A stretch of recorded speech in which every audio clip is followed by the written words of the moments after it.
Olha, esta semana estive a ler este livro, Economia da Educação. Só em 1875 foi a primeira vez que nós fizemos uma espécie de censo em Portugal. E com esses dados, malta, veio uma realidade. É que, por essa altura, nós tínhamos menos de 20% de pessoas que sabiam ler e escrever. E dessas 20 pessoas que sabiam ler e escrever, em média, essas pessoas ficavam menos de um ano. O que é estranho.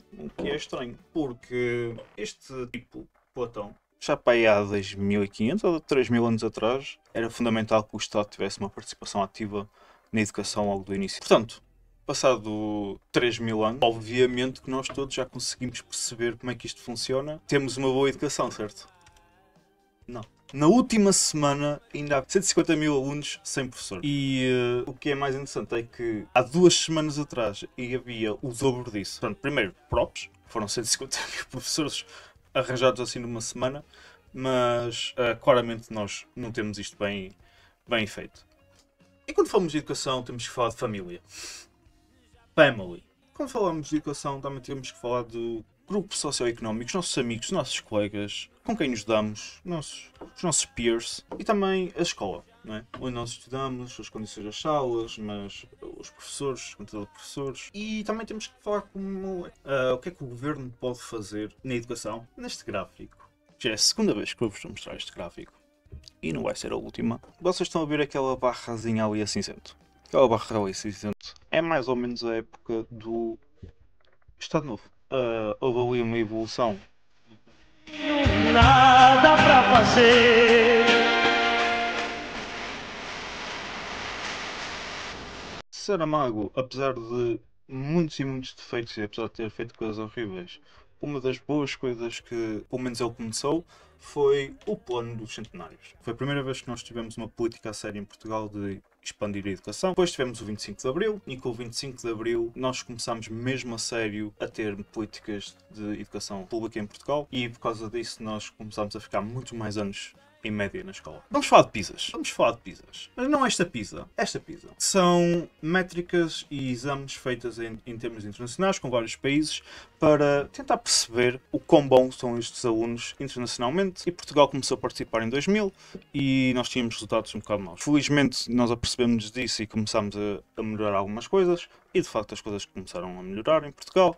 Mas depois vocês já estão a ver que no final do gráfico as coisas já estão outra vez em declínio. É um bocado normal, o investimento público e a qualidade da educação em Portugal tem estado a decrescer nos últimos 10 anos ou mais. E quando nós falamos de exames e avaliar, também temos que falar aqui de uma coisa que são as desigualdades. Por exemplo, um filho em Portugal de uma mãe que não tem um ensino superior tem 30% de probabilidade de falhar num exame de português no 9º ano, enquanto um filho de uma mãe com um curso superior só tem 15% de probabilidade de falhar. Toda a gente sabe que universidade há dinheiro. Ter cursos, estudar, em princípio, as pessoas vão receber mais. E a mesma própria evolução da carreira é melhor para quem tem um ensino superior, para quem não tem. Quando nós falamos de Portugal ter baixos salários e agora vemos que 40% da população só tem até o 9º ano de escolaridade, mostra que se calhar a pobreza generalizada que existe em Portugal também depende um bocado de nós próprios, porque nós não temos assim tanta educação.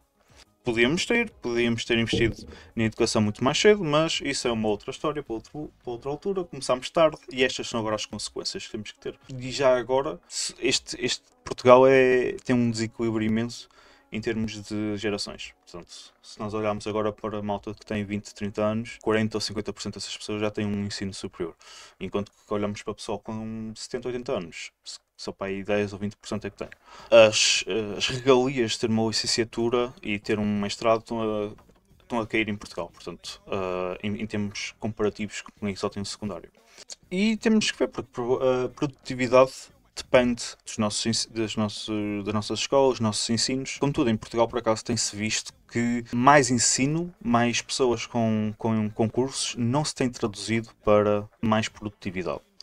Isso seria de esperar, mas essa relação em Portugal já não existe e é um bocado estranha e não se consegue ainda bem perceber o porquê disso estar a acontecer. Tentar perceber será que as nossas escolas são boas ou são más? Uma forma que se faz para tentar avaliar isso é por exames, portanto, seja o PISA, o TIMSS, o PIRLS ou exames nacionais, tenta-se avaliar de alguma forma o ensino através de resultados de exames. Tudo bem, mas há que ver que estes exames não avaliam coisas pessoais, como determinação dos alunos, ou os interesses, ou o texto socioeconómico desse aluno, etc. Portanto, existem imensas variáveis que não são contabilizadas, que não são testadas, e existe um foco bastante grande apenas em resultados de exames. O que está errado. Existe um reporte bastante famoso por parte de Coleman, em 1966, que dizia que basicamente o maior fator que determina o sucesso escolar são condições socioeconómicas. Portanto, não interessa assim tanto a qualidade da escola ou o número de alunos por professor, o contexto socioeconómico vai determinar muito mais do que isso. A pergunta que nós temos que nos fazer é, ok, o que é que o Estado pode fazer para limitar estas diferenças socioeconómicas na educação em Portugal? Foi possível ver que as políticas escolares afetaram em 53% dos resultados. A família. O que é que o Estado pode fazer para influenciar as famílias? Isto, quando nós também outra vez olhamos para os testes internacionais, a família afeta 50% dos resultados. O papel das famílias, dos colegas e os próprios bairros, a secreção social, que contabiliza até 32% da diferença dos resultados. O que é que o Estado pode fazer nestes três aspectos? Nós reduzimos bastante à ideia de que existe segregação social entre o setor privado e o setor público. O que não é verdade. Dentro do próprio setor público existem grandes desigualdades, porque se houverem escolas públicas perto de bairros de cariz socioeconómico mais baixo, os resultados dessas escolas também vão ser tendenciosamente mais baixas. E uma das coisas que o autor, por acaso, sugere era que se pudesse ter uma maior possibilidade de escolha entre as próprias escolas públicas que nós temos e que oferecemos. Mas, vamos falar de bebés. De vocês, que estão-me a ver neste momento. Existe toda uma teoria, a teoria de James Heckman, que diz que o maior investimento que o Estado pode fazer início possível das crianças em termos de educação. Portanto, se nós começarmos a educar as crianças desde cedo e a acompanhar estas crianças, teremos resultados muito melhores a longo prazo. Por exemplo, nos Estados Unidos foi feito o Perry Preschool Project, em que o Estado interviu basicamente com crianças, acho que do 0 aos 3 anos, e basicamente os resultados, todas as crianças eram mais bem comportadas, têm melhores trabalhos, têm mais diplomas, portanto existe claramente uma correlação entre educar desde cedo as crianças e bons resultados a longo prazo.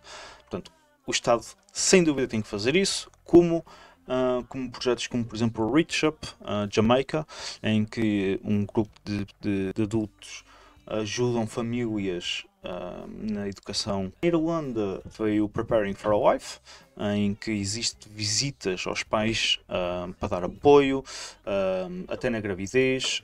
E quando nós falamos de crianças em Portugal, há uma coisa que muitas pessoas se calhar nem sabem, mas demonstra bem o problema que nós estamos.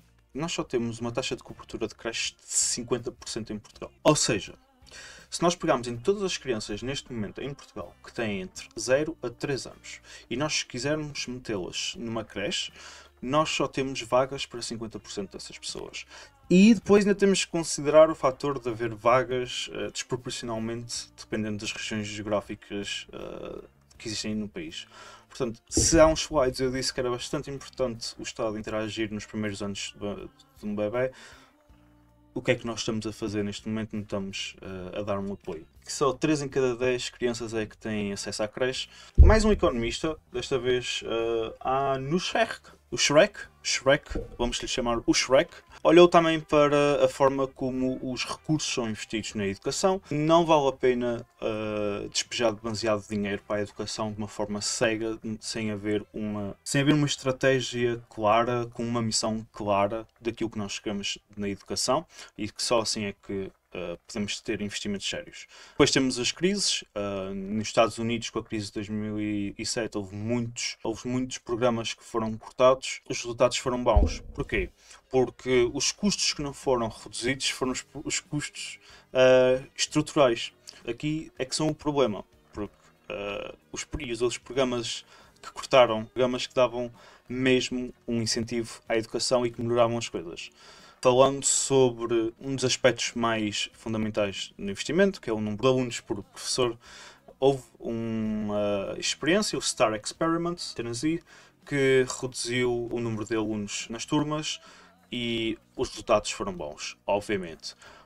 Contudo, notou-se que a redução tem melhores resultados quando são crianças mais jovens e quando são crianças mais adultas, jovens adultos, que isso já não interessa assim tanto. Mas depois, quando falamos nesta redução, ok, redução parece-me bom, parece que faz sentido, vamos fazer isso. Depois temos o que aconteceu em Califórnia, em 1996, que a logística de ter mais professores não funcionou, e então houve bastantes professores que foram aceitos para cargos que não tinham condições para dar aulas. Em Portugal, nós sabemos que falta professores. Uma das coisas falta em Portugal é pessoas a formarem-se em educação. Coisa é que existe uma grande disparidade entre o número de alunos por professor, dependendo das escolas públicas onde vocês estejam.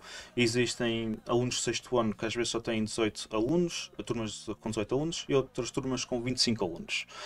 Portanto, mais uma vez, há aquilo de encontro que até na própria escola pública existe segregação social. Parque escolar, muita gente conhece porque melhorou as condições das escolas, fizeram obras. Esta escola em particular foi a minha escola de secundário, foi Inês de Castro, que foi uma dessas escolas. Foi bastante com fundos europeus. Existe um problema, que é, nós fizemos este investimento, nós melhoramos as condições das escolas, mas depois esquecemos que existem custos operacionais. E esquecemos tanto que existem custos operacionais que neste momento existem escolas no Alentejo em que 85% dos custos operacionais dependem de fundos sociais de europeus. Portanto, se não houvesse a União Europeia neste momento, havia muitas escolas que não tinham dinheiro sequer para continuar a operacionar em Portugal. E não podemos estar dependentes de programas nacionais que nós temos, o Programa Nacional de Promoção ao Sucesso Escolar, que é basicamente uma linha de investimento paralelo ao que é o Sistema Nacional de Educação, tenta preencher as lacunas a um nível mais individualizado das escolas. Tudo bem, é compreensível, mas termos este projeto, este programa, só significa que nós não temos uma linha clara, o governo não tem uma linha clara do que fazer com as coisas. Outra coisa que também temos que falar são os próprios professores. Começa por falar dos professores e da forma como se poderia tentar avaliar os professores, porque de facto é mesmo muito difícil atualmente avaliar o professor. Existe um conceito que é o valor acrescentado do professor, para tentar identificar esse impacto em que se tentou fazer estudos e reduzir a dependência de variáveis que não a do professor, mas é extremamente difícil. Outra coisa que em Portugal acontece é que nós temos demasiados professores velhos e temos demasiados professores que vão entrar para a reforma. Isso é um problema, não é? Vamos ficar sem professores, mas calma aí que nós temos uma solução muito boa, que é não fazer putos. Isto funciona bem, assim não há professores, mas também não há putos para educar, portanto, e está tudo balançado. O problema é que os putos que nascem hoje em dia também não querem ser professores. Enquanto que a média na União Europeia, um aluno quer... 5% dos alunos querem ser professores, em Portugal apenas 1% dos alunos querem ser professores. O que mostra que as coisas são mesmo más, porque nem aos putos conseguem enganar, né? Nem os putos se enganam.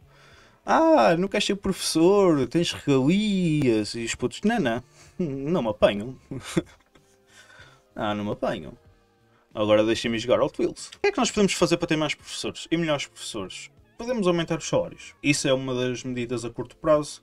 Em Inglaterra, quando aumentarmos 8% dos salários, houve uma redução de saída de professores na ordem de 23%. Portanto, um aumento salarial reduzido e teve resultados bastante melhores. Em Portugal, a maior parte dos professores que entram agora na carreira só recebem 1.400 euros. Outra coisa que nós podíamos fazer para melhorar as condições dos professores era não obrigá-los a irem para um sítio muito longe de casa para educar crianças. Acho que era óbvio. Acho que podíamos começar por tentar reduzir nisto. Como é que nós podíamos tentar reduzir nisto? Bem, com sistemas de alocação de professores melhores, com outros fatores para seleção, porque, por exemplo, neste momento para selecionar professores, dá-se mais importância a notas de graduação e a longevidade da carreira. O próprio sistema, podíamos melhorar o próprio sistema para as pessoas. Houve um inquérito que foi feito aos professores e 80% 80% dos professores em Portugal reportam níveis elevados de stress por causa do trabalho burocrático. Para aqui estamos a amassar tanto os professores com trabalhos burocráticos, porque não está a funcionar, e que trabalhos burocráticos são esses e são realmente necessários. É preciso olhar para estes fatores. Em países como a Roménia, foram desenvolvidos programas simples para reconhecer os professores, elogios nas plataformas das escolas, nas redes sociais, e de facto queria dizer que eu acho que nós, como sociedade, neste momento também não glorificamos de todo os professores. Se queremos ter boa educação, temos que ter bons professores. Esses professores, para serem bons e para trabalharem bem, têm que estar bem e serem reconhecidos e darmos as condições todas necessárias. A SEDES defende que as escolas deviam ter mais autonomia no processo de recrutamento, portanto deixar também as escolas desenvolvam os seus próprios critérios para definir professores, em vez de estarmos a tentar fazer uma tabela gigante de Excel. Baixarmos também a rotatividade dos professores era fundamental. O professor vai ser mais eficiente quanto mais tempo tiver nessa escola, porque vai perceber melhor quem são as pessoas da região, quem são, ou que condições têm a escola, e que próprios alunos têm melhores notas quando estão mais tempo com o mesmo professor, no início, no final nem tanto, ou seja, no 12º ano os alunos terem professores a rodar não é assim tão impactante como no primeiro, segundo, terceiro, quarto ano, mas também no quinto e no sexto. Uma coisa que podemos fazer, implementar, seriam programas de mentoria para novos professores, para ajudar, não é? Uma coisa simples, mas que falta. Uma outra coisa era o recrutamento alternativo, com muito cuidado, obviamente, porque já vimos, e há casos, notícias em Portugal, quando isso acontece, quando não corre tão bem. Mas, por exemplo, existe um programa nos Estados Unidos, o Teach for America, que mostra que é possível recrutar pessoas com uma formação científica forte, mas sem a formação pedagógica. Mas é possível integrá-los com sucesso no sistema de ensino. Outra coisa que também temos que olhar é para o ranking das escolas. O ranking das escolas é importante. Por exemplo, no país de Gales, em 2001, acabámos com o ranking das escolas e isso teve resultados maus para o sistema de educação deles.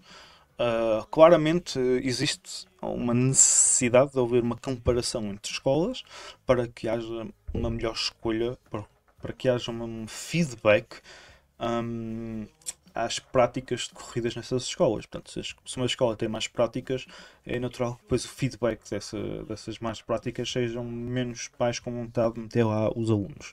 O que, como já tinha dito, às vezes nem sempre é possível. Escolas em que haja uma maior porcentagem de alunos com melhores famílias vão ter melhores resultados. Portanto, não podemos estar cegamente não podemos estar a fazer rankings absolutos como continuamos a fazer, e temos que fazer rankings relativos. Ok, uma escola dado X alunos com estas condições socioeconómicas, quais foram os resultados, e comparar com esses grupos com outras escolas. Um aluno que reprove no terceiro ano, qualidade, esse reprovar no terceiro ano teve um impacto positivo na vida desse aluno. Quando olhamos já para o sexto ano de escolaridade, reprovar não trouxe resultados absolutamente bons, ou resultados melhores. As escolas privadas em Portugal existem e estão a crescer. As creches no ensino pré-escolar é onde se tem maior impacto, 50% das escolas são privadas. Contudo, no secundário tem vindo a aumentar e já vai nos 25%. Portanto, 25% dos alunos matriculados já vão para o privado. E pronto, tem vindo a crescer. Acho que é fácil de perceber porque a qualidade do público simplesmente tem vindo a cair. Uma coisa que foi feita no Chile em 2007 foi garantir, portanto, cheques de educação. Basicamente dar a famílias menos favorecidas vales, portanto, cheques de dinheiro para essas famílias meterem os seus filhos em escolas privadas. É simplesmente uma forma diferente de fazer as coisas. Houve problemas. Logo de saída, basicamente as escolas começaram a cobrar mais dinheiro para entrar, e o Chile no ano seguinte de logo mudou as coisas e fez com que fosse proibido pagamentos adicionais e isso teve resultados bons. Mas isto só para dizer que existe uma forma diferente de olharmos para o investimento público na educação. Uma delas, se for pela via do privado, é com cheques de educação. Outra forma foi no Reino Unido, com a gestão privada de escolas públicas, portanto, a gestão privada de escolas públicas. O privado aqui não tem que ser necessariamente empresas, podem ser cooperativas, podem ser associações. Se não tenho erro, em apenas 20 anos, a percentagem de escolas geridas desta forma subiu de 4% para 61%. Funcionou muito bem, os resultados têm sido bastante bons. Portanto, também há uma outra forma de olhar que pode ser pela gestão privada de escolas públicas. E mais uma vez, não tem que ser empresas, podem ser associações, podem ser cooperativas, podem ser pessoas que se juntam, fazem um contrato com o Estado para receber X dinheiro e cumprir certos critérios que o Estado tenha por aquilo que é uma boa escola pública. Mas também é importante ver quais são esses critérios. Existe uma perspectiva má sobre o ensino profissional em Portugal. Uma das coisas que ele começa por dizer é a articulação entre empresas e as escolas. Portanto, coordenarem com as escolas locais ideias, fomentar projetos interessantes e haver essa cooperação entre os dois lados. Possibilitar também que os alunos escolham melhor os cursos. Muitas das vezes os alunos que vão para cursos profissionais nas escolas estão limitados às escolhas que podem fazer devido a razões, por exemplo, geográficas, por oferecer mais formação ao longo da vida e ao longo das etapas da vida. E percebemos como é que se pode fazer isso. Neste caso, vamos falar das desigualdades do ensino superior. Na realidade, é que não existe assim uma correlação tão forte entre o valor das propinas e a entrada dos alunos para a universidade. Por exemplo, na Irlanda e no Equador foi eliminado as propinas e não houve um aumento de entrada de alunos. Nos Estados Unidos as propinas são horrivelmente e estupidamente caras e mesmo assim os jovens sabem que têm que entrar para a universidade e vão para a universidade na mesma. O que importa mais na universidade é as diferenças socioeconómicas. São as diferenças socioeconómicas que vão dizer ou que vão ditar se o aluno vai ou não para a universidade. Bem, não é, mas é um principal fator. É a barreira principal, com a questão de que os exames eles próprios dependem de fatores socioeconómicos. A entrada dos alunos depende de fatores socioeconómicos até acabar com um concurso nacional de acesso como fazemos todos os anos para as universidades. E deixamos que as universidades escolham os próprios critérios de seleção. É atraente essa ideia, contudo, há muitos problemas que podem aparecer com isso. Temos que fazer com que as escolas, as universidades não possam fazer este tipo de critérios que favoreçam claramente um grupo seletivo de alunos. Eu agora estou a ver que isto não está alinhado e está-me a dar dor de cabeça. Para acabar, para dar um resumo, estes dois gráficos mostram um bocado aquilo que é a minha percepção. Vamos imaginar que a linha em baixo é o número de anos de escolaridade, ok? Mas 0 anos de idade, desculpem. Até aos 20 anos de idade, por exemplo. De alunos por turma mais reduzidas nos primeiros anos de escolaridade, nos primeiros anos de vida, e deixarmos progressivamente aumentar esse número. A autonomia, portanto, as escolas devem ter uma autonomia bastante reduzida no início, que vai crescendo, que se vai deixar mais autonomia para as escolas, por exemplo, no secundário, em que assim os alunos podem ter ofertas mais interessantes, as universidades, etc. Mas o ensino básico e as pré-escolas não terem assim tanta autonomia, precisamos que seja mais standardizado, mais uniforme a participação das empresas. Portanto, eu acho que no início, obviamente que as empresas não devem interferir com a educação das crianças, mas quando chegamos aos, se calhar, 16, 20 anos, é possível que as empresas comecem a ter uma participação um bocado maior na educação, para podermos também ir ou garantir que a educação está a ir um bocado ao encontro daquilo que são as necessidades. Depois, obviamente, de assumirmos que existe um conjunto de educação, de critérios de educação básica que nós ensinamos, que é essencial e que não tem nada a ver com empresas. De um lado esquerdo é aumentar com o número de anos, do lado direito é reduzir com o número de anos. Portanto, a participação do Estado ou seja, que eu mais outra vez um bocado como a autonomia, nas pré-escolas o Estado tem que estar lá, tem que ser quase que 100% ou 100% de controle sobre a educação, mas deixámos esse controle reduzir ao longo dos ciclos de educação. E com isso também a rigidez, critérios de seleção, a forma como se faz as coisas, como é que se gera as escolas, como é que se gera os professores, como é que se escolhe os professores, reduzir essa rigidez ao longo do tempo. E pronto, foi isto, foi esta a minha apresentação. Espero que tenham gostado. Tchau, tchau, tchau, tchau, tchau, tchau, tchau.